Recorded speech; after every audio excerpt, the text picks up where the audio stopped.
Shalom, shalom.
Did you turn it on? Make sure you put make sure you put the key back. I messed around and took that home one day.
Okay. Shalom, man. First and foremost, we give all honor, glory, and praise to the Most High God, Yahweh. We do so in the name of His only begotten Son, who the world ignorantly calls Jesus Christ, from the name Yahweh Shai. Yahweh Shem Shabrakataw out the water to the sister Shelly for the donation. I appreciate it. Man, I'm back. You guys can, tell by the title of the class tonight. Cap's been going through something. Put a 1 in the chat if you had, a 1 type of week, good week. Put a 2 in the chat if you've been having a challenging, troublesome week. Me, I've been having, a troublesome few weeks, several weeks. You know,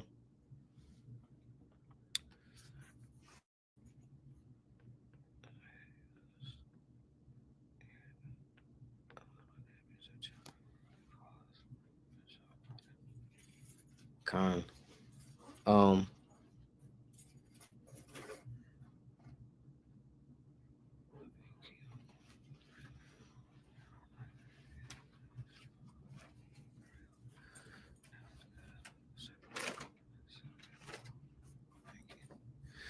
Okay, my bad. I'm sitting there reading a lot of you guys' comments. Yeah, man. I've been going through it. I don't know if you guys have seen Chief's live prior to me going live, but I lost my mother last month to cancer, and I always get on live and I ask you guys how you guys are doing. You guys are always pretty transparent with me. I appreciate it. It's definitely love, and respect that the audience feels comfortable with sharing these things, and I don't want to use the word owe or obligated, but I felt compelled to be able to share the same things with you guys. But I definitely wanted to be able to, talk about it without any or without many interruptions. Um, and that's where the break, has come from. If you guys, wanted to hear from me, you're gonna have to pull up the camp. Camp is never gonna be a break from that, but class is a little flexible, so to speak. You know what I'm saying? Yeah, how about Shem Shabrak the water? Laraz, I appreciate you. Appreciate your donation. And speaking of donations, if you guys could, if it's on your heart, because again, we are still preparing for my mother's funeral. I lay her to rest on Monday.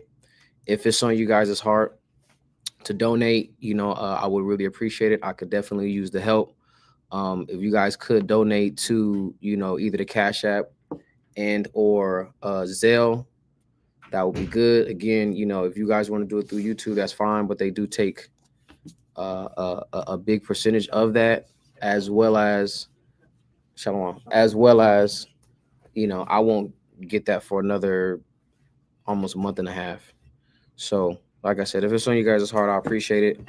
If not, man, y'all just being here and just giving me the ear that I often give you guys, I just appreciate it. So, like I said, if it's on your heart, the Cash App is right there. I would greatly appreciate it. I could definitely use the help.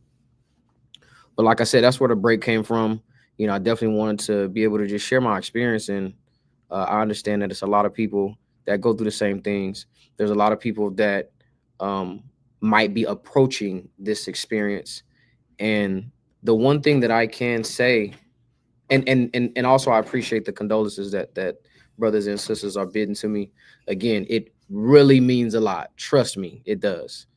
Um, I have to learn to do better with relying on my brothers and my sisters so that they can bear my burdens with me the same way I'm there for them to bear theirs. You know, and that's one of the things, just I guess getting into the story, tell you a little bit about my mom. That was one of the things that she was struggling with as she approached the last days of her life, was being more of a dependent, and not so much independent, and having to rely on people as people within her life have, relied and leaned on her. That was one of the things that she really struggled with. And, you know, me and my mom even got into it a couple of times because I'm just telling her like, yo, like allow me and my sister and my relatives.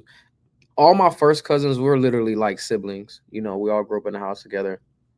All of our parents that our siblings were really close and they kept us close. So, I'm fussing with my mother like, yo, just allow us to do for you what you've done for us.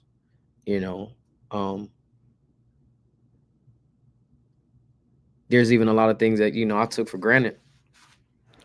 Even going through this whole funeral planning and being a part of that process, a lot of the things that we have to consider, a lot of things that we have to do, a lot of the calls that we have to make. This is all the stuff that my mother did. She was, literally the definition of, the glue of the family. My mom, you know, if she ever seen you, she was gonna check your pedigree. Not in a negative way to try to take away from who you are, but in my mother's mind, if she's seen you, she's seen some sort of feature about you. She wanted to know who you was. What's your mama's name? What's your daddy's name? What's your grandmama's name? Where your granddaddy stay? That's the type of woman that she was. She definitely made you feel comfortable. And like I said, Chief mentioned it earlier. She was a part of the process of the beginning stages of building Sakari. Not so much as uh, advocating for the doctrine or being an Israelite. She was always very respectful. I didn't have the type of mom that shamed me for being an Israelite, or even shamed me for the passion that I had with learning the truth and being very, very combative and even arrogant at times, right? With my approach. She always gave uh, my explanation. She always gave the conversations me and her had um, respect in the conversation. Now, what she did with it afterwards, only the Lord knows, right? But never shamed me for it, never tried to scold me for it, never tried to ridicule or scrutinize me for it. She always opened her ears. And I don't know if I did tell you guys, my father and my sister made it to Passover last year, which was monumental for me, man. I've been in this thing for a long time, and my family members have not been participants much, but my dad and my sister made it to Passover last year, and I wanted my mom to come. The whole idea of me inviting them and really pressing the issue was, or stemmed from, me wanting my mother to come. She didn't make it, but through the spirit, a relative of mine was having a baby, and we do camp at the beach, so the baby shower was at the beach. And one of the last things my mom did tell me was, just how happy she was that she got a chance to see me speak um, live. you know she expressed a great deal of respect for it, even as a lot of her friends are calling in, expressing their condolences. This is things that they're telling me that my mom would always talk about. So stuff like that is what made me feel really good, um and complete, so to speak. Even if my mom wasn't able to make it to Passover like I wanted, at least she was able to see me speak. And like I said, it definitely brings me a great deal of closure and comfort for them to be able to, see that. If you guys were fortunate enough to be at Passover, you guys were able to see the great things that I had to say about my dad, the things that he was able to see from you, and the respect that you guys have for me as your captain, as your leader, as your brother, um, and also just to see what I've been doing over the last decade and a half. Because my father was one of the first people that I brought this truth to challenge and to cut. My dad was probably the first person I cut with the Bible, right? And saying all that to say, for them to be able to experience that, I think I'm comfortable with how life plans out from here. My mother was 68, so she's 2 years shy that that age that the Lord says that we would get. If you want to say time was cut short, then I understand. But for the most part, my mom lived damn near a full life, right? Um, Never lacked on any type of experience. Learned so much from my mother. Um, my music vocabulary, uh, really, I learned a lot about music from my mom. I ain't gonna lie, I feel like Jamie Foxx right now. Y'all seen that Jamie Foxx video? She's like, Lord, just let me be able to get through this, right? Um, music library, palette, just food, different type of food. She made me try all different type of stuff. Um, Funny thing, even before I came into the truth, just the idea of being anti-pork, like that came from my mother. Like, we don't eat that. That's disgusting. So I grew up really not necessarily eating pork. Now, again, there was things that was pork that I didn't know was pork, but your ham, your pork chops, your all of like that immediate pig feet, stuff like that, chitlins. No, my mother was like, we don't do that. And just if you ever was around me, or if you ever felt this spirit within me that I'm just a little bougie, just a little bit, get that from my mom. My mom was definitely about quality. It wasn't even so much as it is expensive, but just appreciating things that was quality. And with that goes into the earlier stages of Sakari and how she contributed, because she made our garments. Uh,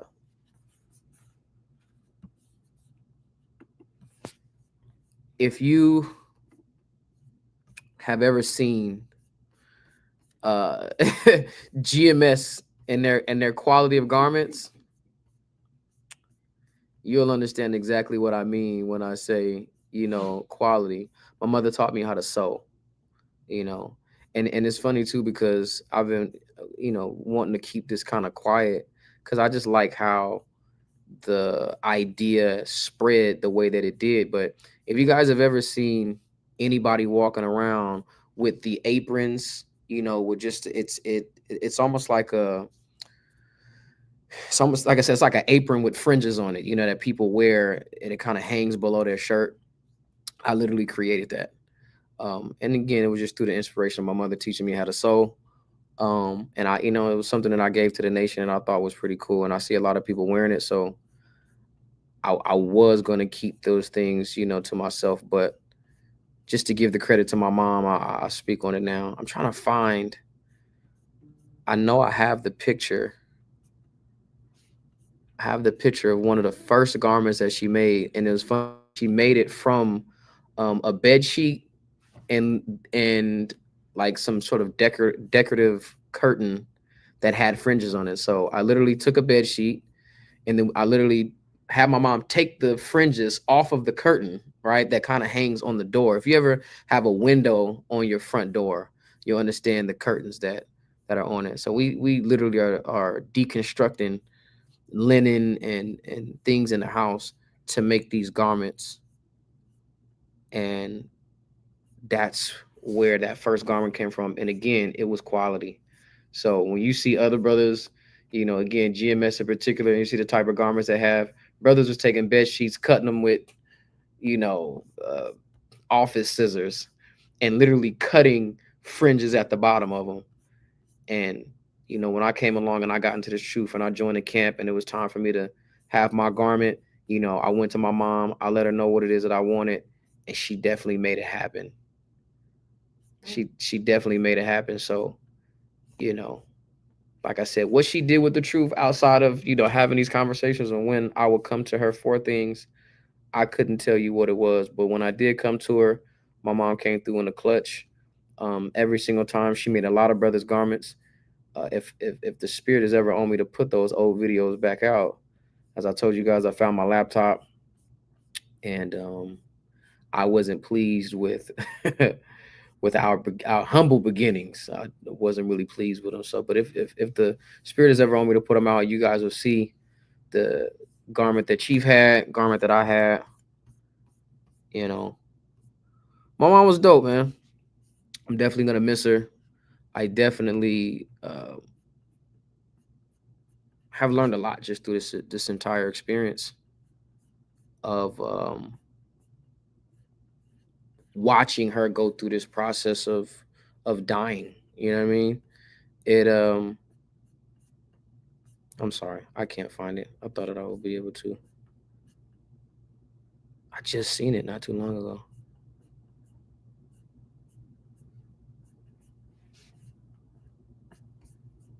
It's gotta be before my son was born. I'm gonna find it and I'll post it. But it's funny because I'm standing in front of the door that we took the that we took the fringes from. So you can literally see where I got the fringes from is behind me. And she made us a headband to go with it and everything. It was great. With that being said, I learned a lot. Um, my mom started off, she had ovarian cancer. She went through chemo. The first round, everything went well. Um, and then it came back and it spread very, very fast. They recommended a second round of chemo. Ultimately, she just didn't take it. And, I respect my mother's decision. It's funny because, with that, I had to sit down and have a conversation with my son. I said, listen, man, for you and for you only, will I possibly give this type of treatment, radiation, chemo, a try? But for the most part, I don't want to go through that, and I also don't want my son to watch me go through those things just to get a couple more extra days. You see what I'm saying? I If I didn't before, which I did, but I'm definitely taking advantage of the days now. Um, Watching the rapid decline from my mom. She got roughly three 3.5 months, after it came back when she was supposed to do chemo. From the time that I found out, 21 days. 21 days from the time that I found out that my mom, and her, diagnosis and her condition was terminal, she was gone within 21 days, right? With that being said, I sat down, and I explained it to my son. I said, listen, dude, you know, these are the reasons why I make it so important for you to listen to the things that I'm always telling you, right? Where I'm instilling the fear of the Most High in you, where I'm instilling the importance of adhering to the commandments, right? And adhering to the will of the Lord, right? Um, get that for me, Deuteronomy 4. Deuteronomy 4 and start at 9. It's the book of Deuteronomy, chapter 4, and verse 9. Only take heed to thyself. Only take heed to thyself, right? This is what the Lord told the children of Israel as he's given us these commandments. He says, only take heed to yourself, read. And keep thy soul diligently. And keep your soul diligent. Your soul is your conscience. You or us, we have to be so focused. We have to be so hell-bent on the commandments that the Most High gave us. And we have to be so hell-bent on making sure that we take care of and focus on ourselves, right? It's easy for us to get distracted. It's easy for us for our attention to be diverted to, what's going on in other parts of the country. I mean, other parts of the world, other parts of the country that don't have anything to do with us as so-called Blacks, Hispanic, and Native Indians, actually known as the children of the Most High, the children of Israel. It's easy for us to get distracted, especially in the world that we live in, right? It's easier for us to get distracted with minuscule things that are about us, but it's not important for us to give attention to as it pertains to our salvation. It's not anything that's going to get us up out of this place. It's only the things that's going to further engraft us and further push us into captivity, right? So only take heed to yourself and keep your soul diligently. Keep your mind focused. These are the things that I'm constantly reiterating and trying to instill into my son, right? Go ahead. Lest thou forget. Unless thou forget, read. The things which thine eyes have seen. Unless you forget the things which thine eyes have seen. And through this process of, again, me watching my mother decline, I'll never forget what I've seen. Never. Right? And I'm going to come back to that. Finish it. Says, unless they depart from thy heart all the days of thy life. Read. But teach them thy sons. But you got to teach these things to your sons. Read. And thy sons' sons. And thy sons' sons. Go ahead. Especially the day that thou stoodest before the Lord thy God in Horeb. Especially in the day that we stood before the Most High in Horeb. I make it a point often, especially now, to explain and to break down and to point out to my son, that's us. That's who we are. That is a part of our origin story. We are descendants of those that stood before the Most High in the mount when he gave us the law, statutes, and commandments. Never forget that. But what I took that same idea, I took the same concept, and I made sure that he was right by my side as we both watched my mother, his grandmother, right? My mom was one of those grandmas. Don't call her grandma. She don't want to be called grandma. Her name was Sharon, right? Make sure you guys, I speak my mother's name. Her name was Sharon. So she didn't want to, but she was old school, but she was definitely didn't want to be called Granny or Grandma, right? So she combined the two, Granny and Grandma. I mean, Granny and Sharon. She was old school enough where you couldn't call her by her first name, but still wanted to be a little young. She didn't want to be called Granny. So her name for my son was Shani, right? It was cool. I hated it at first. I was like, ugh, Shani, like it's real generic, right? All right. Your name and Granny, all right. But it grew on her, and she became our Shani, right? This was grandma. But my son, myself, my sister, my relatives, my grandmother, right? So my mom's mom, who's 99, by the way, and prayers out to my grandmother. This is out of 4 kids. This is her 3rd child that she didn't watch pass. So she's going through it. Pray for my grandma. But we was all around my mom. We was all by her side. She passed in the family home that everybody has died in the same room, everything. So it was a good send off. It wasn't as tragic. It was due to the circumstances, it was the best way to go, right? But I made sure to have my son watch, and emphasizing to him the importance of just family. Like, this is what it means. You understand? When dad says he loves you, this is what it means. That to my best ability, that I'm with you until the very end, the last breath. This is what it means. This is the understanding of family and of love. This is what you do. You understand? This is what it is to take heed to you and yours, right? Number 2, it is hard to watch.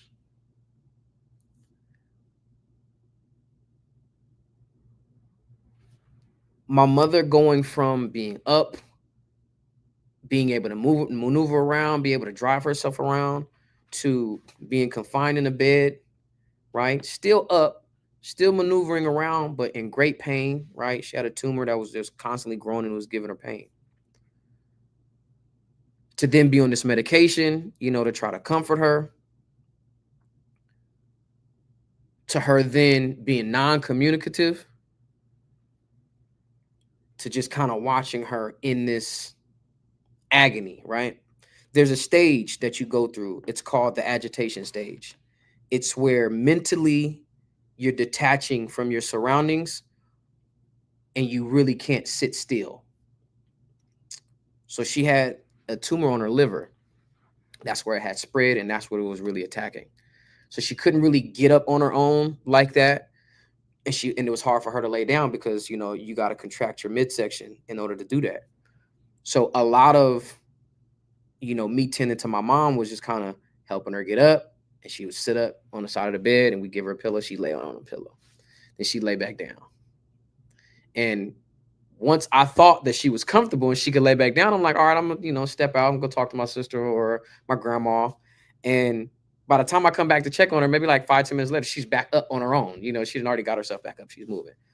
I look it up, and they're saying it's called the agitation stage. And they're saying this is a sign that she's, approaching death, right? So I just kind of sat there one night, rather. I was on night shift. If y'all know, I'm a night owl. So my sister takes the day. I'm on night shift. And I'm just watching her get up, lay down, get up, lay down, get up, lay down. And this is where I just start understanding or I kind of come to this idea like, damn, like my mom is in real pain. It's not really much I can do, right? I can't just overdose her on medication. She's got her medication. She done dealt with it. She's just going through that process of, body shutting down and the body kind of coming to grips, so to speak, with, I'm approaching passing, right? I just start thinking, and now I'm like, you know what? Damn. What is this about? What is this for? What's going on here? I start just, analyzing and thinking. That agitation stage turned into she's not moving much at all. She's just kind of laying there and just, sleeping a lot. But you can still recognize and you can still see the agitation. You can still see the suffering, so to speak, right? And there was one night I'm just looking at her and I was just like, it just clicked. It just hit me. I said, damn, I'm looking at and I'm watching the wrath of God. Why do I say that? Why did I look at that and I said, damn, I'm witnessing the wrath of God? I said, because I'm watching my mother drink her cup. The Lord could have took her in a car accident. The Lord could have gave her a stroke, heart attack. She could have got gunned down somewhere. It could have been something instant, and it could have been something just tragic instantly. But no, the Lord didn't give her that. The Lord gave her something where it was slowly approaching. It was a process. It was agony. And I'm like, damn, this is my mom's cup. This is the cup that the Lord has filled to her. And it wasn't a situation where I got mad. It wasn't a situation where I was like, pointing at and spiting the Lord. No. It was extremely humbling. In that moment, when I realized that my mom is drinking her cup right now, and there's nothing man-made, there's nothing that can take her from that. Even with the medication, she was still going through, again, that agitation stage. And then when she was, kind of phased out of that, it's still lingering. And I'm like, damn, I can't spite the Lord. I can't make it seem like he's the problem. Because like I just told y'all, I don't know what my mom did with this information after we sat down and had the conversation. She was very, very respectful to it. But did she adhere to it? No. Did she put forth that effort to keep the commandments and to change her life? No. My mom had a 30-year smoking habit. You know what caused her to stop smoking? Being diagnosed with cancer. She had got her diagnosis maybe like a couple years ago. Has not smoked not one cigarette since then. But guess what? Get that for me, Wisdom of Solomon. Wisdom of Solomon 16:12. Yeah. I couldn't spite the Lord. I would never. First of all, if you guys learn anything about me, everything is through the Spirit and power of the Most High. I would never allow any circumstance in life that would make me turn and look at the Lord like he's the problem. No. So when I'm recognizing my mother receiving her cup and having to drink her cup, I understood fully that she deserved it. But even in the midst of me recognizing that, it's not like I'm, again, now spiting my mom. Not doing that. I turn and I look and I say, I deserve that same cup, if not worse. Who knows how my life compares to my mom? I just know that as I'm watching her drink her cup, I know I got a cup too. Right? You got that? Bring it out. It's the book of Wisdom of Solomon, chapter 16 and verse 12. For it was neither herb. It was neither herb. Go ahead. Nor mollifying plaster. Nor mollifying plaster. Read. That restored them to health. None of those things is what was going to restore her to health. But as soon as she got diagnosed with cancer, one of the first things she did was she quit smoking cigarettes again after 30 years. Bless her heart. I mean, that's still hard to kick. A 30-year habit, that's crazy. Maybe even longer than that, right? My mom died at 68. She could have easily been smoking in college. So it could have been even longer than that. She stopped smoking, and then she got on her herbs. She started juicing. She started doing all those things. And again, I'm not shaming her for that.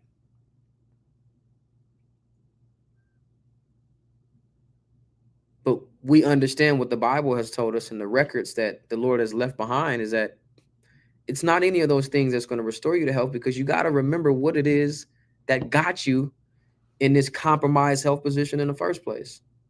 A lot of times our people don't realize that these very ailments that we're going through is as a result of us violating the very thing that we were supposed to keep diligent in our mind. And let not thine eyes forget what they've seen. I'm seeing something that I will never forget, something that serves as a staple in my walk with the Most High. Everybody's gonna go through different things, and some people aren't gonna. It's gonna sound funny. People aren't gonna be fortunate enough to lose a parent for it to have such a for it to be seared in your brain like that. But it's definitely something that I won't forget. Funny thing, because through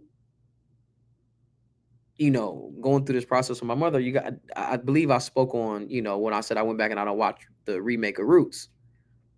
I started watching that because I'm trying to just find something so me and my mom can watch while she's just chilling, waiting for her medication to kick in, and I put Roots on. And I got hooked in the first few minutes. So when I went home, I'm hooked on it.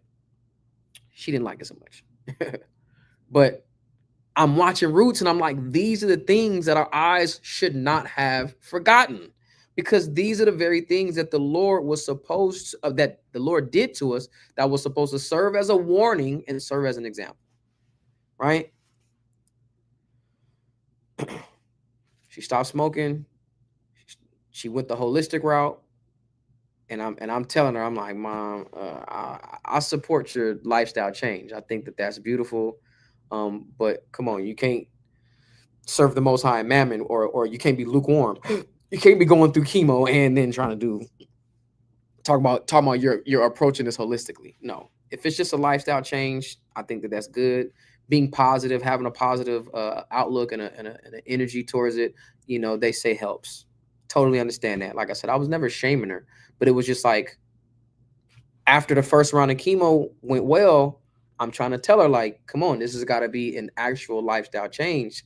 Don't just do it because you're confronted with something detrimental or something as, you know, catastrophic or chaotic like cancer.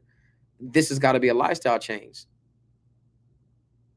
But make no mistake, Mom, like, that's a band-aid to a gun wound, to a knife wound. It wasn't mollifying plaster that healed them. It wasn't herbs that healed them. What's going to bring you full healing, full transformation and renewal is the word of the Most High. I told her that. Huh? Which is the herb, right? Get that for me. I will bring the plagues of Egypt upon you.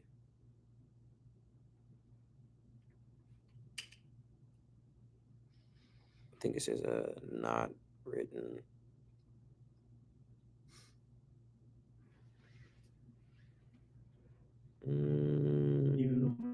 Deuteronomy 28. Start at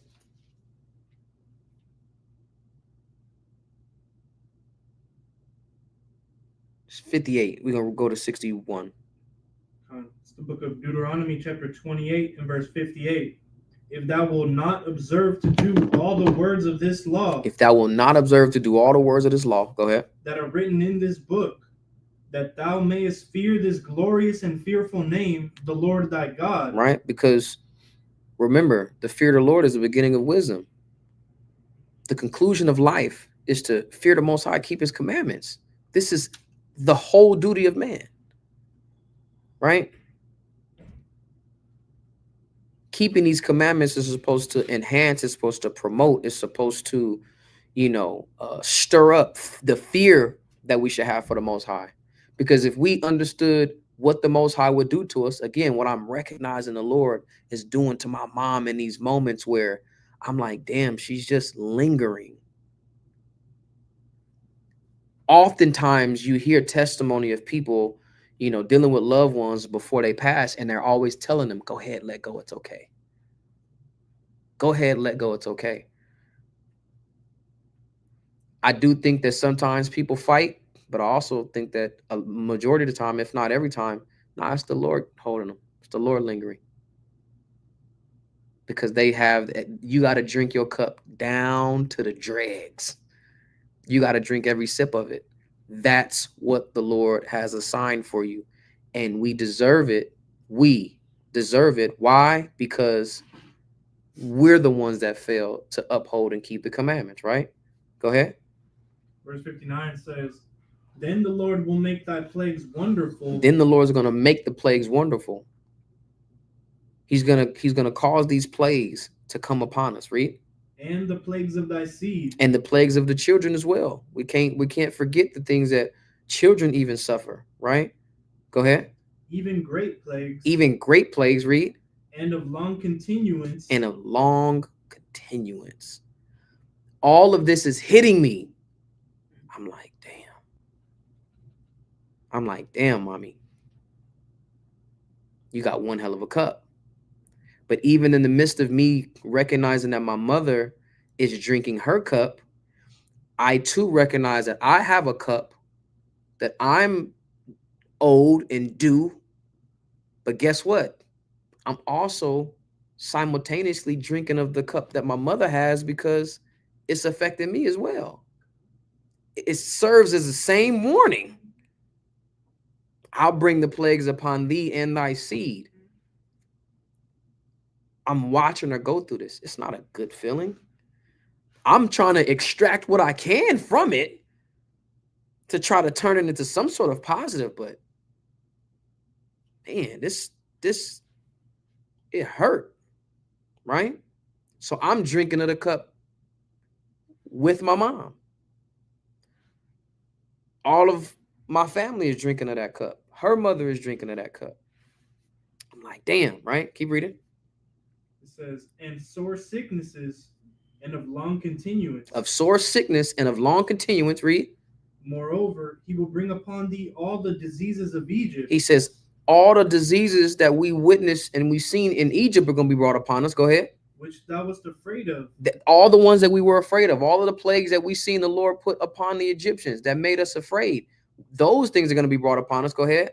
And they shall cleave unto thee. And they're going to cleave unto us. Read. Also every sickness. And every sickness. Read. And every plague. And every plague. Go ahead. Which is not written in the book of this law. Even ones that were not recorded. Even the ones that hadn't even been discovered then.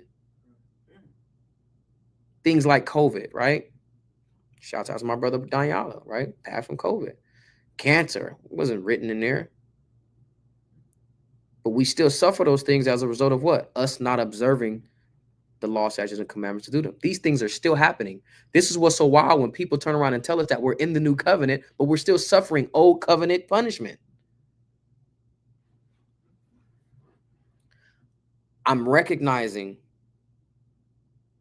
what's going on with my mother. I'm recognizing how I'm a partaker in it and how I, through the shortcomings, through the transgressions that I've committed in my life, that I deserve the same thing. Get that about our righteousnesses as filthy rags.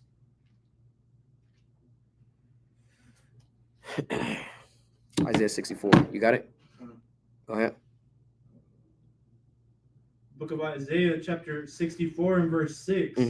But we are all as an unclean thing. It says we are all as an unclean thing. I can't look at my mother and see what she's going through and then say, see, that's what you get. No, because I deserve the same thing. I look at my sister and I say, you deserve the same thing. I look at my son and I say, hey, you got an opportunity, sir, right? You don't have to be filthy like us because you've been in this truth since day one. The first words that my son ever heard was Yahweh Bashem Yahshua Barakatah. He doesn't have to. But of course, he done did a little goofy stuff. You know, tell these little lies here. Don't listen here, right? Lazy here. Even could be a glutton at times, right? Every night. Dad, can I drink a soda with my dinner? Yeah, go ahead. Can I get some ice cream when I'm done? Sure. He goes, how many scoops? One. One, homie. All right. But if I allowed him to, he'll sit there and try to eat that whole bowl. He had to eat the whole jar, right, of ice cream. You don't have to suffer those same things. But it goes back into what I said earlier. This is why I make it a point. I explain. I'm thorough. I over-explain sometimes. And I tell him because there's a possibility, son, for my day to come where I'm dealing with this. And I'm like, what is it that I got to go through all of this, pump these chemicals in me to try to take something out of me that the Lord put upon me for a reason because I deserved it, just for you to get a couple extra days? You don't need a couple extra days with me. Let me go on and be back with my Father. It's just at that point, that's the Lord indicating that it's your time to step up and fill that spot and be the man that not only the Lord created you to be, but that Dad has prepared you to be. Because I am not going to leave any stone unturned as it pertains to what I'm supposed to teach my sons and my sons' sons about the Most High, about the day when we stood before him in Mount Horeb when he gave us the law, statutes, and commandments about the fear of the Most High and about how that is the entire duty that we owe as long as we have breath and even beyond the grave, right? Keep reading. We are all as an unclean thing. Go ahead. And all our righteousnesses are as filthy rags. And all of our righteousness is as filthy rags. We can't try to claim some sort of a righteous place and position where the Lord doesn't owe us a similar cup that I'm watching my mother drink. Go ahead. It says, and we all do fade as a leaf, and our iniquities like the wind have taken us away. It says we all do fade as a leaf. Our iniquities, like the wind, have taken us away. These scriptures mean so much more. These scriptures hit so differently now.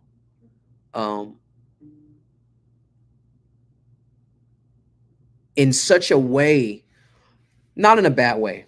I'm not even saying that. I keep telling people over and over again, I say, mentally, I'm good. Like, I'm not asking these why questions. I'm not going to question myself out of the game. I'm not going to crash out. You know, I'm more physically affected, right? Which is just the emotions of it. Where, you know, I get emotional, I cry, I let it out. I feel like I'm emotionally intelligent enough to not try to hold this stuff in, not try to be tough. Like, nah. I'm doing really, really good on this live stream right now. So I'm gonna pat myself on the back, right?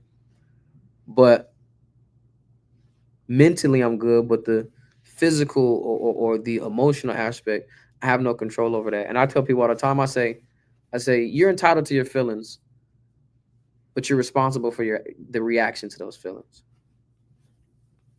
or to those emotions. And I think mentally I'm good because of how strongly and how firmly I just stand on the Most High. I'm never sitting here questioning him to the point where I confuse myself. I accept it, and then I also allow for him to reveal the things that is necessary through this.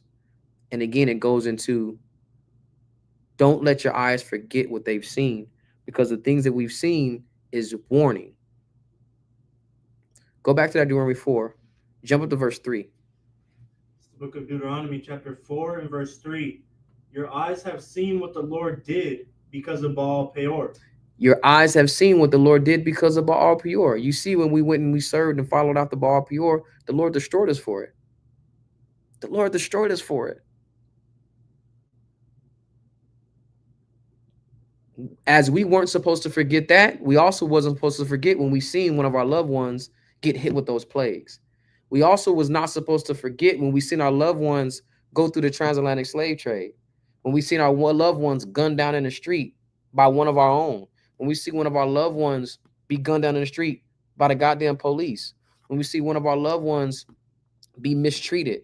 When we see our communities being burned down. We wasn't supposed to forget those things. These are all reminders that these are all things that serve as reminders for us to recognize this is not our place of rest. We are not done. We can't get comfortable.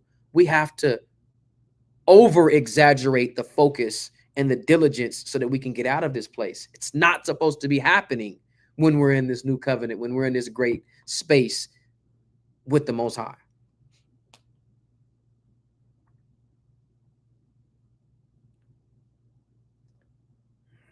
So as I'm watching my mom go through this and as I'm watching it linger, and I realize, I say, damn, man, my mom is drinking of her cup. And I realize, like, I'm taking a sip of it too because of how it's affecting me and how I also deserve a similar cup, if not worse. And I'm humbled by all of this. Another thing clicks in my mind. I say, shit, this is why we need mercy.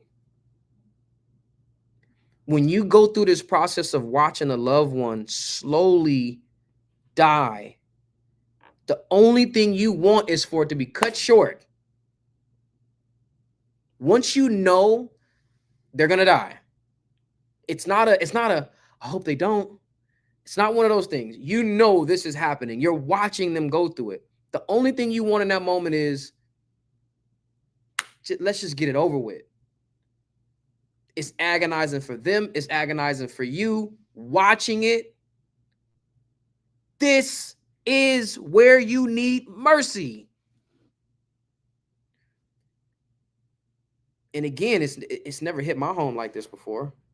I always hear about it from other people. And again, it affects me, but it just don't affect me the same way. It just don't. So again, you see young black men, young Hispanic, young Native Indians getting killed. Life is taken from them very, very young, instantly, leaving an abundance of questions. What happened? Who did it? Why did this happen? Why so early? Yada, yada, yada. It wasn't like that for me. I was just, that's why I said fortunate enough, and being funny in that way to say losing it, because I lost my mom in a way in which I had nothing else to do but to just receive what the Lord was teaching and what he was giving in this moment. We need mercy.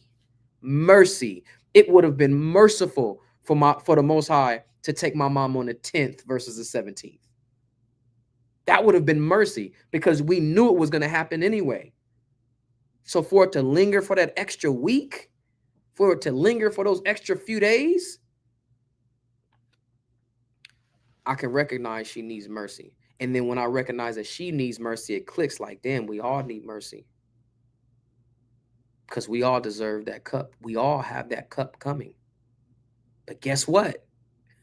The Lord wasn't done with me. Lord wasn't done with me. Matter of fact, let's get a few scriptures on mercy. Get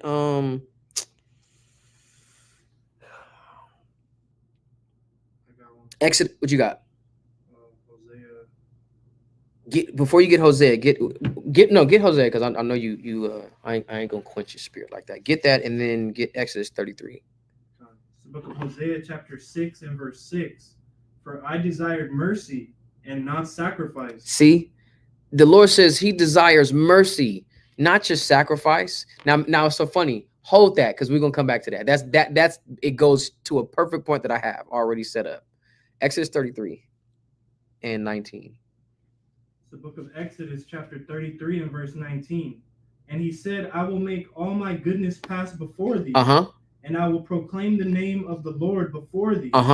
And will be gracious to whom I will be gracious. And will show mercy on whom I will show mercy. It says, I'll be gracious on whom I will have whom I will be gracious, and I will have mercy on whom I'll have mercy. We always read this in Romans, the 9th chapter, right? But this is where Paul is quoting this from, right? With Moses.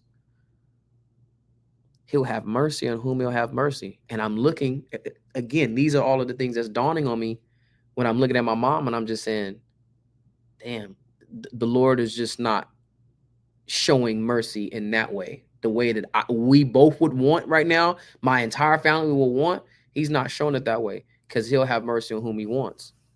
Now, could he have carried her out into the new year and just had her just lingering in pain and anguish? He could have. But he took her out when she drank her cup. And he wasn't going to take her out a moment sooner. Not as if I'm speaking for the Most High, but I'm saying he's declared these things, and he wasn't going to take her out a moment sooner than her fulfilling what he had already set out and already declared when he knew and formed her in her mother's womb. Get 1 Chronicles 16 and 34. It's the book of 1 Chronicles, chapter 16 and verse 34. Oh, give thanks unto the Lord, for he is good. Give thanks unto the Lord, because he is good. Read. For his mercy endureth forever. And his mercy will endure forever. Why am I bringing that out when I'm recognizing that we need mercy, and I'm realizing that my mom is not getting the mercy in the way in which I'm thinking that it should, or that the Lord could give her in the moment, and he's allowing her to just drink all of this cup? We still can't forget that the Lord's mercy endures forever, right? That was it on that. Get Proverbs 21 and 21. What's up? Yeah. Drinking the cup. Do you believe that we're drinking our cup every day? Yeah. I think we take sips. I think we sip our cup every day. But see, I ain't gonna say every day. I ain't gonna say every day because, like I said, I get on here and I say, "Hey, who had it? Put a 1 in the chat. You had a good week. Put a 2 in the chat. Yeah." Some people put a 1. They be like, "Hey, man, my week's been pretty decent, man. The Lord's had mercy on me this week." So although we have this cup, and sometimes when I say sip it, maybe sometimes we bump up against something and we let a little bit of that cup spill out, right? And it gets on us. So we're actively having the cup, filling the cup up, taking sips, spilling, we're constantly involved with the cup every day. Yeah. But like I said, sometimes the Lord could just have mercy on you and just keep that cup still, keep that cup where it's at. You know what I mean? Some days the Lord make you take a gulp of that cup. But as it approaches the end is where you start to see, how much of this cup how much is in your cup is left. Exactly. How much is left in that cup. That was a great point. When you're approaching your end, you realize how much is left in that cup, and you realize what you're going to have to drink down. Right? You got that in Proverbs 21? Okay. Bring it out. It's the book of Proverbs, chapter 21 and verse 21. He that followeth after righteousness and mercy. He that followeth after righteousness and mercy. Because guess what? This goes into what I'm going to let you finish because it's going to segue into this next part. Go ahead. It says, and mercy. Read it from the top. It's a lot. It says, he that followeth after righteousness. If you follow after righteousness, go ahead. And mercy. And mercy, go ahead. Findeth life. You find life. Read. Righteousness. You find righteousness. Go ahead. And honor. And honor. And I definitely understand how I want to go out. No, because I got something. So the sister said, you want to drink all your cup at one time, huh? Just gulp it all down. No, not necessarily. And I'm explaining why I'm saying that. Because as I'm going through all of this and this is all happening within 10, 15 minutes. Everything that I'm going into right now hit me in like maybe 10, 15 minutes of me just watching my mother die. And I'm saying it like that, like, because this is literally what's going on. I'm like, damn, this is my mom. Like I keep telling people, I'm like, yo, that's my fucking mom. It's my mom. It's not like, it was bad when our brother Daniela died. I watched him take his last breath. I was by his side. And I thought that was hard. Oh, it didn't even compare to it. I almost felt bad that, my mom wasn't a comparison. It almost made, as drastically different as it was, it almost made me feel like I didn't care that much about my brother. But everybody that knows I care about my bro. It's just that it was way different. So everything is hitting me within about 10, 15 minutes. This is my mom's cup. I'm participating in drinking this cup because of how it's affecting me. I deserve the same. This is the wrath of God that I am witnessing in real time. I don't have to philosophize about it. I don't have to sit up here and guess and kind of give my best rendition. No, I've seen it. I've looked it in the face. It is not good. Don't mess with the man on the throne. I see the necessity for mercy. We need it. We need it. If you don't think that you need it, you're ignorant. And I pray that the Most High opens your eyes. We need mercy. And I kept coming back to this like, damn, like I deserve the same thing. Like, shit. Everybody, you know what you've done in life. Even if you don't want to tell nobody, even if you tell certain things and you let other things, you know what you've done in life. And when you look at the wrath of the Lord in your face, you know what you deserve. And then it clicks. Shit. I actually have an opportunity for this cup to pass from me. As I'm watching the wrath of the Lord, as I'm watching my mom drink the cup, realizing that I deserve the same, and then my day is coming, it hit me. I said, wait, I don't have to drink. I don't have to drink of that cup. So when you just said it right now, you say, you just want to drink your whole cup at one time, huh? Because when I say I know how I want to go, I want to go, as we read in Proverbs, right? I want to go finding life. I want to go finding righteousness, and I want to go with that honor if I have to go. But I don't have to go that way. Why? Because of who the world ignorantly calls Jesus Christ, real name Yahushua, to say that you could pass from those things. You could be delivered from those things.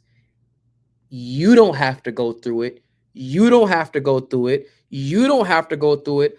I don't have to go through it because he went through it for us.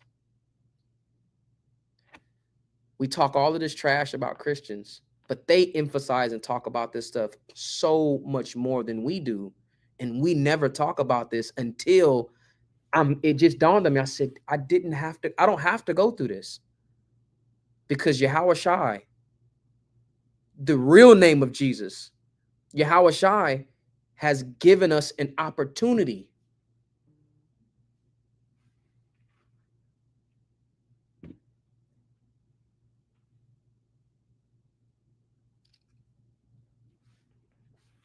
And you'd be a piece of shit to not take advantage of that opportunity.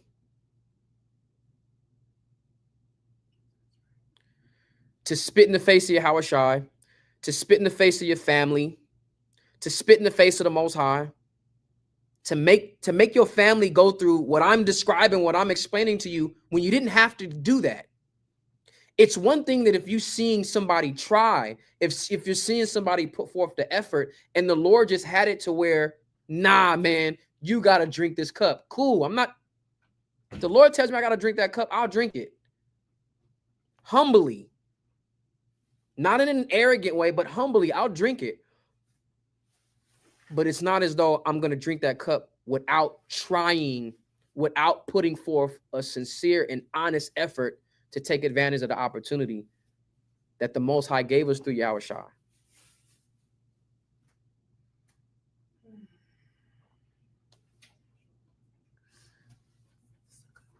It's a great point. It says mercy is not getting something you deserve. Grace is getting something you don't deserve. Because we don't deserve it. Our righteousness is filthy rags. Our iniquity has caused us to pass away like a wind. Now I'll go back to that Hosea. It's the book of Hosea, chapter 6 and verse 6. For I desired mercy. I desired mercy. Because in these moments, that's what we need. When you're having a 2 type of week, and it's been a month of Fridays, and every Friday when you hop on class and Cap says, hey, put a 1 in the chat, you had a good week, put a 2 in the chat, and you realize, man, I keep putting a 2 in here. I keep telling the world, and I keep experiencing going through these 2 types of weeks. Me, my kids, my family. Had a brother text me the other day. He said, hey, man, Cap, I'm going through this. I'm going through that, man. I'm going through something. I was so compelled to just give him, he texted this to me. I'm just giving him a just general text. Hey, man, hey, stay grounded, man. Keep the faith unto death. You be all right. Nah, I'm picking up the phone. And I told him, I say, hey, man, you got to get your shit together.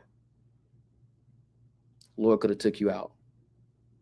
Lord could have just vaporized you, man. He could have just snapped his finger, man, and turned your heart to stone. He could have, but he didn't. He's taking you through this to warn you. He's taking you through this to show you that you messing up and that you need to get your shit together. Because that's all that it is. Sometimes these encouraging words are not going to be soft.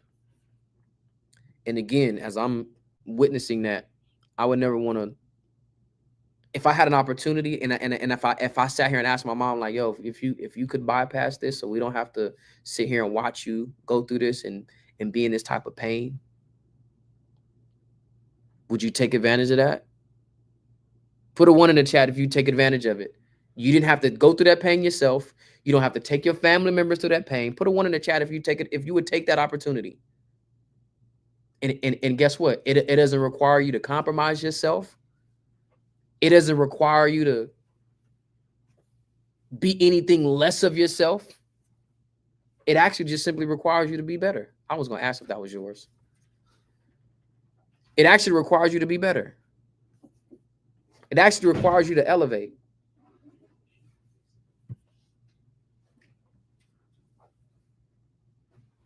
I know she would have taken advantage of it the same way I would have. I am going to take advantage of it. Read that again from the top of Hosea. Book of Hosea, chapter 6 and verse 6. It says, "For I desired mercy and not sacrifice." I desired mercy and not sacrifice. Shalom. Go ahead.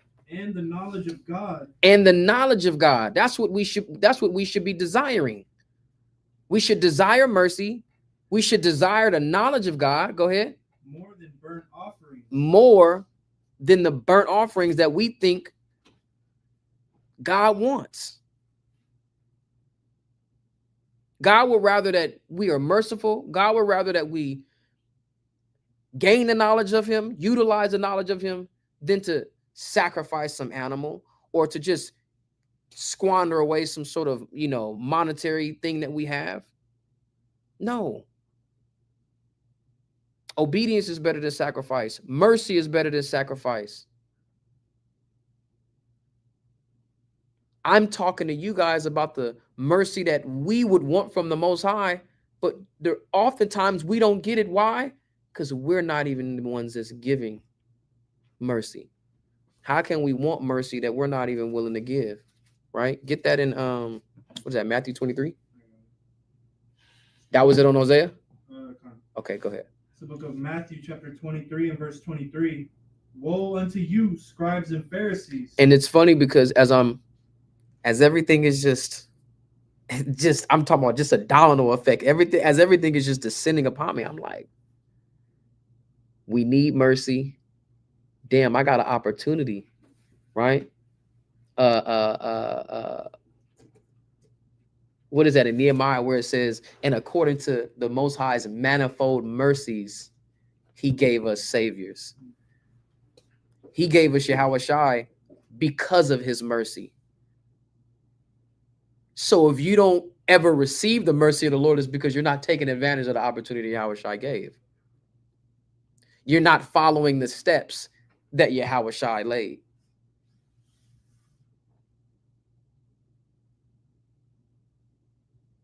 And like I said, I stand firm on that. You'd be a piece of shit. Shit. You'd be worse than as Islam says, Christ is boiling in hot shit. You deserve to boil in hot shit to not take advantage of the opportunity that you have to bypass that cup, to not take yourself through it, and to not take your family through it. Read that again from the top. It says, "Woe unto you, scribes and Pharisees, hypocrites." Hypocrites, read. "For you pay tithe of mint." You pay tithes, read. "And anise." And anise. "And cumin." And cumin, go ahead. "And have omitted the weightier matters of the law." You omit the things that hold the most weight according to these laws that we should be following, that since we violate it, we get the plagues. Things that are written and things that are not written. You omit the things that carry the most weight about this law, which is what? Judgment. Mercy. And mercy. That's not it. We got more, but judgment we omit, and then mercy we omit. Which is wild, because you would think that casting and performing the judgment, that's kind of contrary to the mercy. The things that we should be judging, we let that go. But the things that we have opportunity to let go, we don't want to show mercy for that. Where we have opportunity to show mercy, to pardon a brother, to pardon a sister, we don't want to take advantage of that. But when it's something that is definitive, capital punishment, things that they deserve to be put to death for, then you'll find some excuse to let them go for that.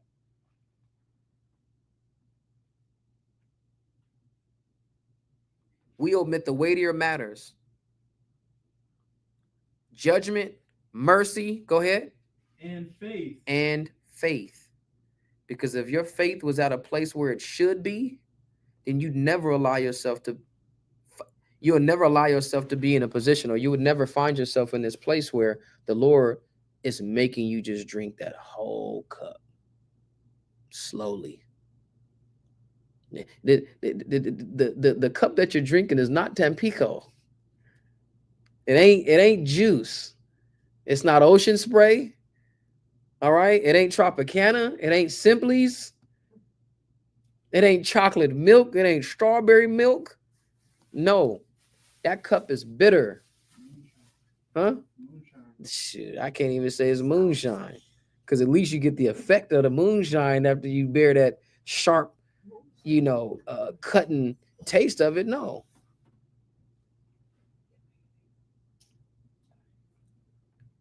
It's disgusting. It's like drinking aloe vera juice. Yeah. So it's not like it, because like she said, it's good for you, but God, aloe vera is disgusting. Somebody said, if I sin willfully, am I done already? I can't make that call. I just wouldn't recommend you sinning willfully.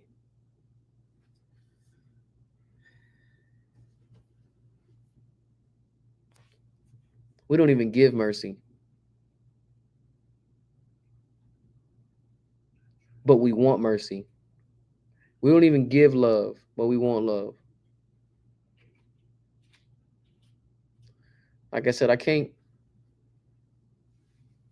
tell you the things that my mom did and did not do within her life that got her cup filled in that manner. But I do realize how stubborn she was as well, though. So out of everything that I just explained, out of everything that I broke down, the last part is being humble enough to let go of that old man. And that's one of the last things that I said to my mom. I said, hey, it wasn't, hey, let go, it's okay, we'll be all right. It was, let that old woman go.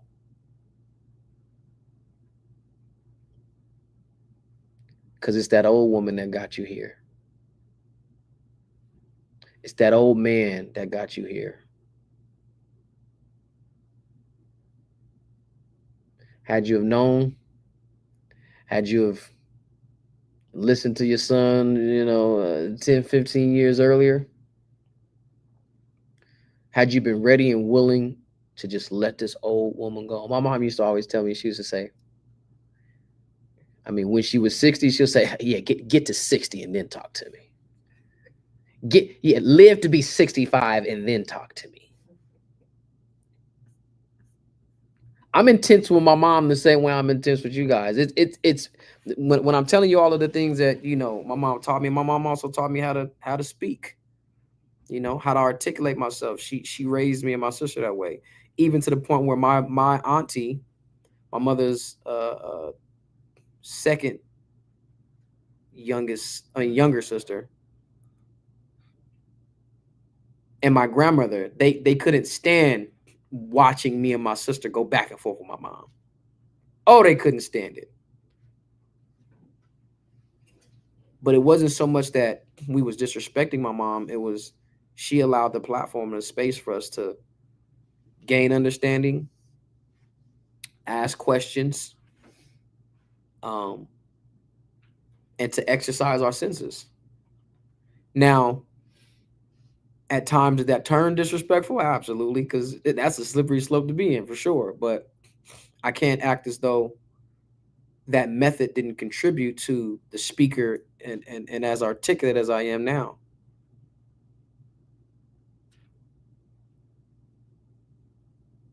So I say that to say that my mom, she got this work too, biblically speaking. I don't have to spill blood on my spiritual sword, on my mom a few times, with her just being hard-headed, or her being stern and firm on her perspective on on the Bible. Always respectful though. Like I said, she never scorned me for it, but She had her strongholds. And one of the last things I told her, I said, hey, let that woman go. We got into it, man. I had to call Chief one day. I said, man, I keep getting into it with my mom because she's trying to do stuff that you can't do that with where you're at now. Why don't you just let your last few days just be peaceful? You know, why do you want to kick, as the scriptures say, kicking against the pricks, right? A prick is just like a sharp, a prick is something sharp, right? And when the scriptures speak about kicking against that, it's like you're only hurting yourself by doing this. You're not big and badder and sharper, and you're not going to harm the prick. The prick is going to harm you. Why kick against it? So I just kept telling my mom, I'm like, yo, just relax, just sit down, just chill out. You know what I mean? She didn't even want to tell people. I told my mom, I said, so without going too deep into it, pretty much I learned by taking my mom to the hospital exactly what was wrong with her. She never said this to us, right? She held on to this forever. She never caught a cancer. She'd always say the C word. I never knew what type of cancer she had. So even when she was going through chemo and everything, nobody really knew what was going on with my mom. She never even told us like, oh, guys, sit down with the family. Listen, got cancer, was diagnosed with it. They found something. You know how it usually goes. Hey, I went for a checkup, or I was feeling some way, went for a checkup. They found something, it's, cancerous, and I got to go through chemo. Never. It was nothing like that. She came to us and was like, oh, yeah, I've been feeling bad. I got to go to the doctor. And that, lingered.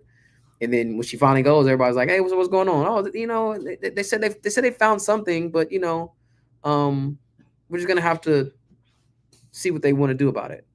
Then a little more time goes by. He's like, what was that situation you was dealing with? Oh, they said, I need chemo. No, like literally. And you're like, wait. What do you mean? You need chemo for cancer? Yeah, they said something like that. Never told us. Goes through chemo. The only reason I knew that the chemo went well was because I was her emergency contact.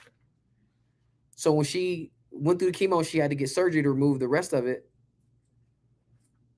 They had to call me like, yeah, okay, surgery went well.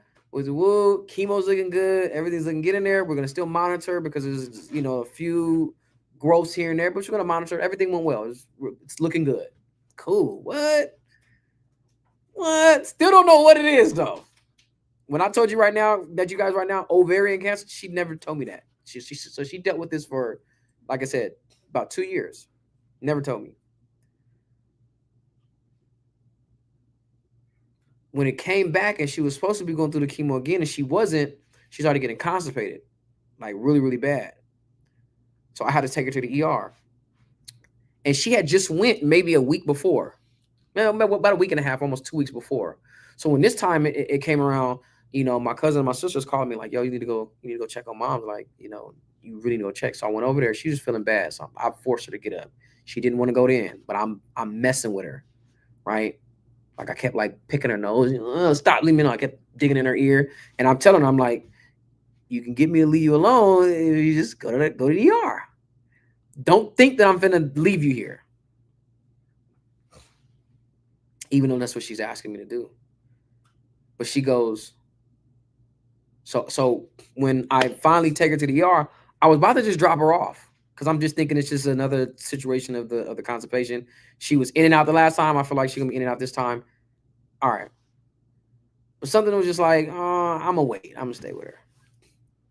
So by the time I went, and if anybody knows UCSD La Jolla, it's parking is weird.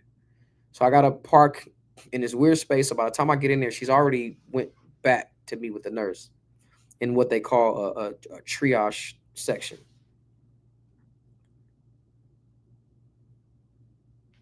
They let me go back and I meet her and I got there right in time. And the nurse was like, so tell me what's going on. And my mom gives her the entire rundown of what's going on with her. And I couldn't believe my ears, what I'm hearing. I'm like, no way my mom's been dealing with this and nobody knows this. one of her stubborn ways. While she's telling this, I text my sister and I say, your mother is something else. Do you know this is the first time? Do you know I got the whole rundown of what is going on with mom? Well, I said, mommy. And she goes, what's going on? I was like, I'll tell you when I leave, but you won't believe what the hell is going on. She stays in the hospital about a week. They discharge her, and I'm like, yo, what's going on? Like, so when are they supposed to be starting the chemo again? She goes, oh, well, casually. She goes, oh, well, they said it's beyond treatment at this point. It didn't spread too much. It's beyond treatment. So, we're good. Just, I need you to come get me in a little bit. I'm like, now again, me and who I am, I now want to argue with her. What do you mean? What kind of stuff is this? Why? What do you mean? That doesn't make any sense. We need a second opinion. We need a second, third. But I know how to read the room. And I was very familiar with my mother. Like, me and my mother had a great relationship. I understood in that moment. I'm like, she didn't want to do this no more. And like I said, I respect it. Wasn't mad. Yeah, she didn't want us to worry. But explain to me how this goes without worrying. There's no escaping it. But again, this is just that stubborn aspect of it. Even then, she doesn't want to tell anybody. I told my mother, I said, you got 72 hours. Figure it out. Figure out how you wanted to get out. Because you got about 72 hours. Let somebody call my phone in 3 days. Let somebody call my phone and ask them what's wrong with you. Or how you doing. I'm telling it to the world. Because this ain't right. If this is the stage and the point that you're at, then you got to allow the people that love you and that surround you to be able to come and get some time and spend some time with you, because you have a lot of, loved ones that are out of town. One of her best friends, when she finds out that, it's now in the terminal stage, she lives up in LA. She hops on a freeway, tripping. And I mean, don't even make it a couple miles down the road and totals her car. This is, I'm not going to blame my mom for that, but it's like, this is the type of love that you have to the point where you can't just hold this stuff from people and wait till it gets bad. So I told her, I said, you got 72 hours. Figure it out. I can deal with it. I'm cool because she's one, I don't want to worry, and I don't want to deal with everybody just, sobbing and doing all of that. I'm just like, yo, but we got to get it knocked out now so that, just rip the Band-Aid off. Let's deal with the pain. And then at least we can have some time with you. And I think that's the most trippiest part for me, man. It went really, really fast. It went really, really fast because, like I said, she was in discomfort, but she wasn't like debilitated that way. So,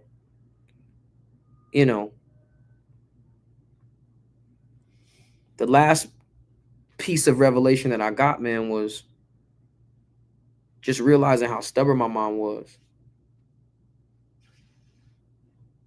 and the struggles that she was having of being dependent upon her loved ones, as her loved ones constantly was dependent upon her, and how she just could not come to grips with that. And her not being able to come to grips with that is her just not surrendering to the will of God. This is a position that the Lord is putting you in, and you're still kicking against the pricks. You're still trying to fight it. You're still trying to box with God, and you can't. You can't box with the Lord.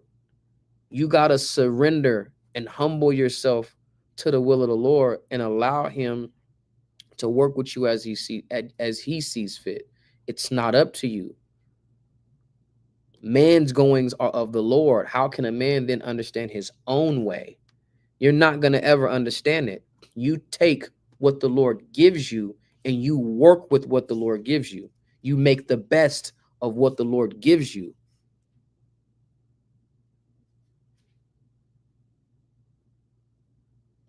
And the Lord has given us an opportunity. But in order for us to take advantage of that opportunity, you got to let that old man go. Put him away. Let it go. Let that old man go and take advantage of what the new man, or what the Most High has in store for the new man. Because you can't bring this old man into the kingdom anyway. You can't take this and bring this old man into the kingdom. You shouldn't even want to. You shouldn't even want to disrespect the kingdom with such filth, flaring filth that we are. Bring your precept. Look at 2 Chronicles chapter 30 and verse 8. Now be ye not stiff-necked. Don't be stiff-necked or hard-headed. Go ahead. As your fathers were. As your fathers were. And you want to know something funny? My mom is, or my grandmother's biggest critic was my mom. She could see the things that she wanted to change in my grandmother, but then had difficulty seeing the change within herself, and the things that she needed to change. This is a violation of Matthew the 7th chapter, right? Trying to get the beam out of your brother's eye, but don't consider the mote that's in yours. And like I said, I don't bring these things out after my mom's passing to shame her or her legacy. My mom was a wonderful person. I always tell mom, well, I got a chance to tell my mother, I said, no matter what your shortcomings were, I always looked at you in the way that you wanted to be. Like the idea of, or the goal of what somebody wants to be, that we all work to become. It's one thing I understood about my mother is the things that she wanted to become and wanted to be. And I always saw her that way. My mom was very, very professional.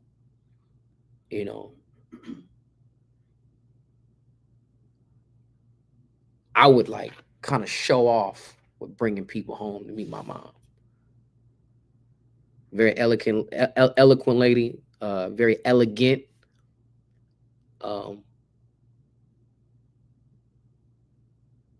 Always has something good and positive to say.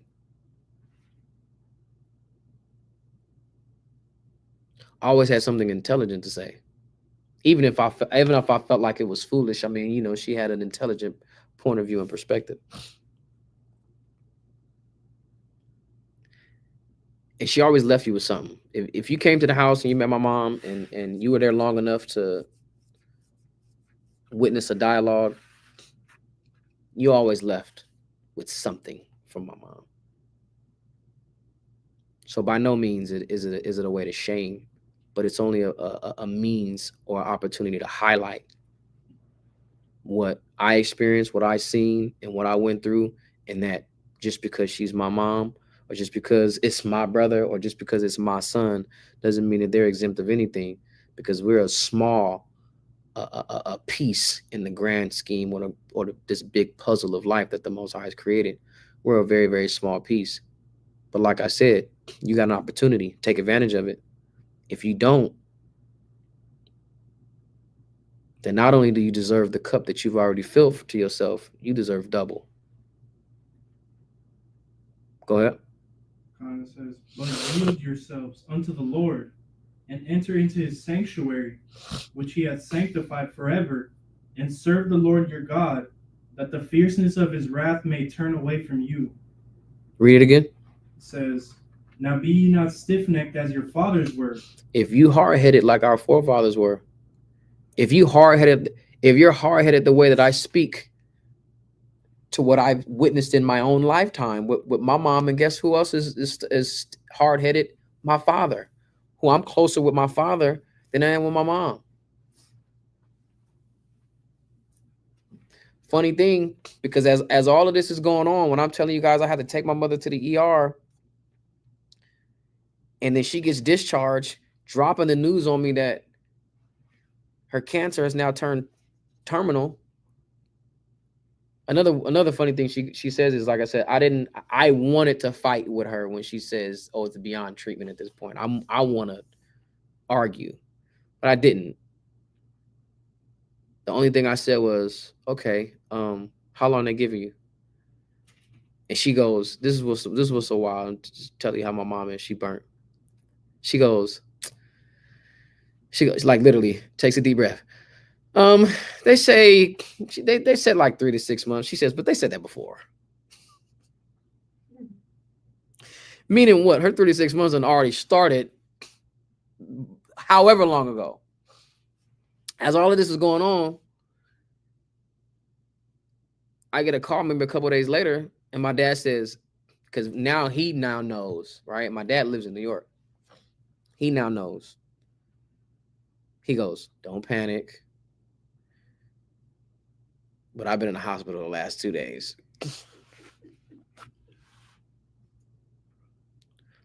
Okay. Why?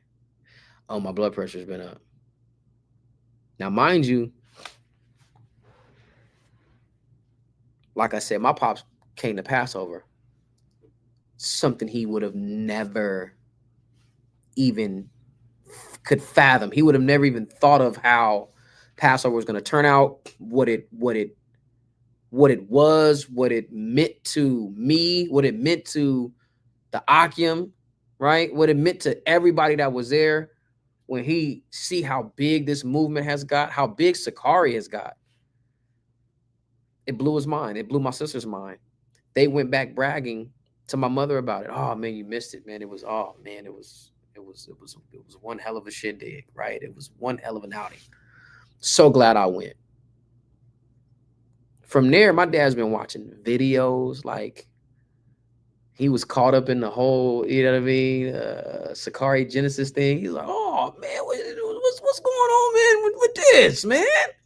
Oh man, y'all can't let that happen. Oh man, I mean, he's watching. Y'all know, man, I can go a week, 2 weeks. I ain't posting no video. He's like, what's up, man? You ain't posting no videos, man. You ain't posting no content, right? Because I mess around and use the word content to him. So now everything's ain't a video no more. It's content. You ain't posting no content, man. What's up? Hey man, I seen Alazar, man. Hey, that was a good class. Did you see it? I'm like, I ain't even see it. Talking to him one day, and I'm like, he like, man, y'all really doing y'all thing, man. He's like, I hate to see what y'all, you and Deacon and he could never get Hassad's name right. He just said that other boy. He said, I hate to see what y'all going through, man. He was like, but you know, y'all still pushing through, man. Y'all not letting it affect you. He says, I'm really been watching. He says, y'all got me out here wanting to, you know, keep some laws, man. That's literally how he said it. And I'm just, my mind's blown. I'm like, wow, I'd have never thought that he'd have said some stuff like that. So fast forward when he goes, oh, don't panic. You know, I've been in the hospital. My blood pressure's been up. It was extremely high, yada, yada, yada. Now, they kept my dad in the hospital for about a week, right? Running tests, monitoring him. Then they're like, oh, my heart not working at a certain space. There's a blockage in my heart. Now they gotta do some surgery. They gotta open me up to go and look at this. So my mom's dealing with terminal cancer. My dad's possibly got to go through some sort of open heart surgery. My dad already had a quadruple bypass or triple. I think it was a quadruple bypass 12 years ago. So I'm like, damn, this is where I'm telling y'all, I'm humbled at this moment, because I'm like, all right, shouts out to Yash Lawyer, man. Appreciate Yash Lawyer and his family, right? His mom and dad. Beautiful couple, right? They are my image of, you know, a family, a relationship. They've been together. They rock strong. I mean, they joined at the hip. And we was all having a conversation one night after a boxing match, because that's usually when I go over there to talk to them. They watch every type of combat. When I tell you every type of combat, they watch everything. I'm talking from bare knuckle brawling to phone booth fighting, you know what I'm saying, slap contests, MMA, boxing. I mean, they watch it all. They got 3-4 TVs set up. They got a bunch of stuff on at the same time. So anytime a fight comes on, we go to Brother Yash's house. Appreciate Yash. And I always pick their brain. And one night we got into a conversation about losing parents. And they said, listen, you grow up. That's when you grow up, when you lose your parents. They said, I don't care how old you are, 40, 50, 60, you ain't truly grew up until you lost your parents. So when I'm in that situation, like I said, I'm not panicking. I'm not like sobbing or, you know, sighing, moaning, and growing. I'm more so turning to say, all right, Lord, what is it that you trying to show me? This is bizarre. This is trippy. This is wild. But what am I going to do? Just roll over, quit, bow out? You know, am I going to give up? Am I going to just let myself just go? Nah, you know, I got a child. I have a congregation, you know, I got work to do. It's not like these things are going to stop, but something's got to come from this. This is before what I just expressed that was revealed to me. My dad ended up coming through, you know, his issues and ailments that had him in the hospital. He ended up coming out here. He didn't make it before my mom passed, but he came afterwards. You know, I spent some really, really good time with my dad. So, I mean, Lord forbid, you know, he goes before I get to see him again. I feel like I spent some really good time with him now. So I'm prepared for all of it. And I've learned a lot with this, with my mom. Learned a lot, you know, throughout this whole experience. I think that I would hope rather that you know, you guys are able to strengthen your walk, strengthen your faith through my testimony that I just gave. Like I said, I felt like I really wanted to share this with you guys. I'm learning to be able to utilize the team around me, you know, and to not deal with everything alone, because you don't have to. I like dealing with stuff by myself.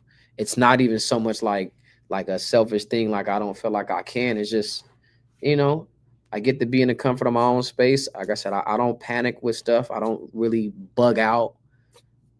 I get to sit there and just kind of cry it out. I ain't got to just be in front of y'all just with all of this snot and all that.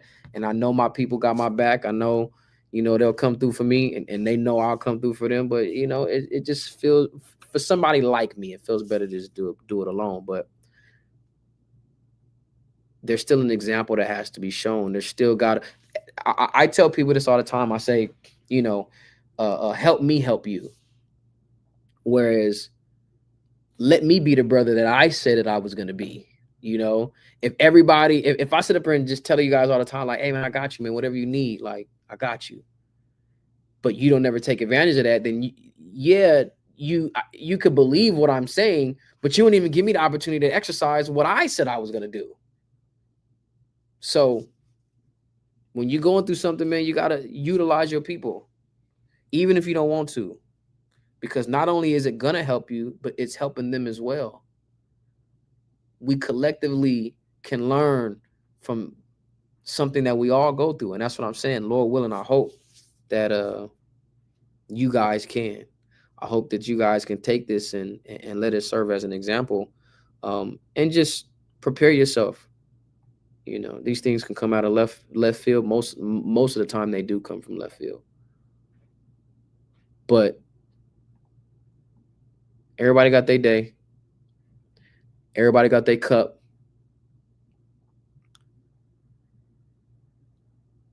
Be there for those that have to drink that cup, and do everything that you humanly can to take advantage of the cup. I mean, take advantage of the opportunity for that cup to pass from you. Stay diligent. Stay focused. Don't let your eyes forget what they've seen. And do not hesitate to teach your sons and your sons' sons about the day in which we stood before the Lord in Mount Horeb, when he gave us these laws, statutes, and commandments, made covenant with us, that we failed and that we broke, and how he punished us for it. Can't allow ourselves to forget it. If we allow ourselves to forget how he punished us, then we liable to do the same things for it to spin the block and come upon us again. And we don't want that. We're in the day and time where we need the mercy from the Most High more than ever. And like I said, man, it took for me to lose my mom for it to click in such a way. My faith is stronger than ever right now. Than ever. I feel so strong spiritually in a time where it would usually weaken someone. It didn't weaken me at all. It strengthened me. I feel so sure. You know, when it says make your calling and election sure, I haven't accomplished that, right? Because you don't know that until the end. But I feel so sure about who the Most High is. Remember, I always tell you guys, you want to know how we know the Most High is real? People always want to talk about, oh, they've been saying Jesus been come back for a while. He still ain't came back. I don't have to worry about that. I don't have to worry about how long you feel like he's been taking to come back, or how long you feel like he's been taking to bring the goodness upon us that he promised. I don't have to worry about that. You want to know why? Because he's brought upon all the curses that he said he was going to bring upon us. The Lord always did, from what I know, what he said he was going to do. So if he made good on the bad, I know that it's only a matter of time before he brings that good upon us. It's not a situation when we waiting on him. He's waiting on us. Turn up that faith. Turn up that strength. Turn up the mentality that you have with understanding just how real the Most High is. I never doubted him before. I never doubted him before. And I don't even know how to explain it to you now, how much I would just never doubt him now. If there was ever an opportunity before, it's out the window. If there was ever an ounce in me of willfully going off, just falling into a weak, never. I've seen it. I've seen the wrath. I've seen the judgment. I don't like it. I pray for mercy every day. I pray for mercy for all of Israel. I pray for a speedy return of the Most High. I pray for the strength of my people every day. I pray for understanding, that knowledge, that, listen, the knowledge of God, the mercy of God. Pray for those things every day. And I thank the Most High every day for taking something that is the most tragic thing that has ever happened to me in life and turned it into a lesson that I was able to share, and that hopefully hopefully the Spirit is able to latch on and cause good to come from it. Like I said, my mom, wonderful woman. If you didn't know her like me and my sister knew her, if you wasn't that close to her, you wouldn't know anything bad about her. Only we knew. And that was just because, you know, I was around.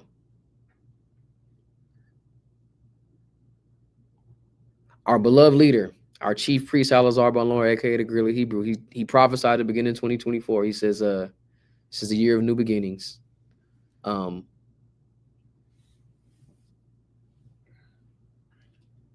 The Lord made that dude so right before the end of the year, right before the year was up.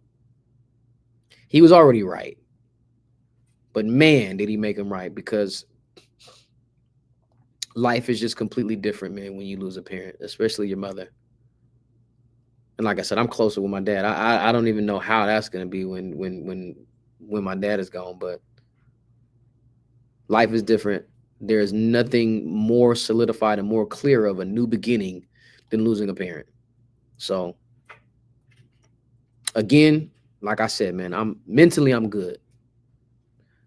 I'm still going through the process of grieving. Listen, I know the Lord says 7 days, or I know the Bible says 7 days. You know what I mean? But hey, what do you want me to do, Lord? Okay, I'm trying. I'm going through the process. I'm accepting the process. I'm not fighting the process. You know, I appreciate everybody, you know, expressing their condolences. Thank you. Sincerely, deeply. Like I said, man, you know, I still have to prepare to lay my mother to rest. If it's on you guys' heart, you know, to donate and to contribute to that cause and that mission, I greatly appreciate it. Preferably the Cash App, $sign sicariisd. This is what I'll do. They're just. Oh, I was about to say these are disgusting. Don't mess with that at all. Is Cash App, and then I wonder.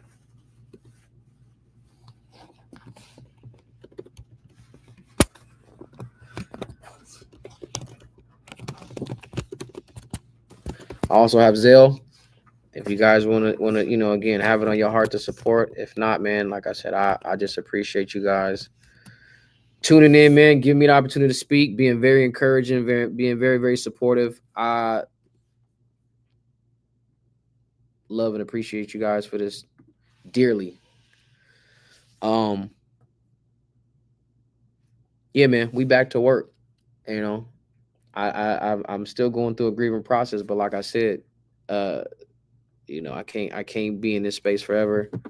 I wanted to make sure that I can get on this class and be able to, run through this and express this to you guys and share with you what the Most High revealed to me, which I feel like is most important throughout all of this.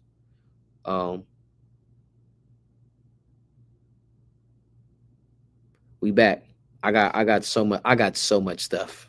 I got so much stuff that the Lord's just been putting on my heart since all of this has happened.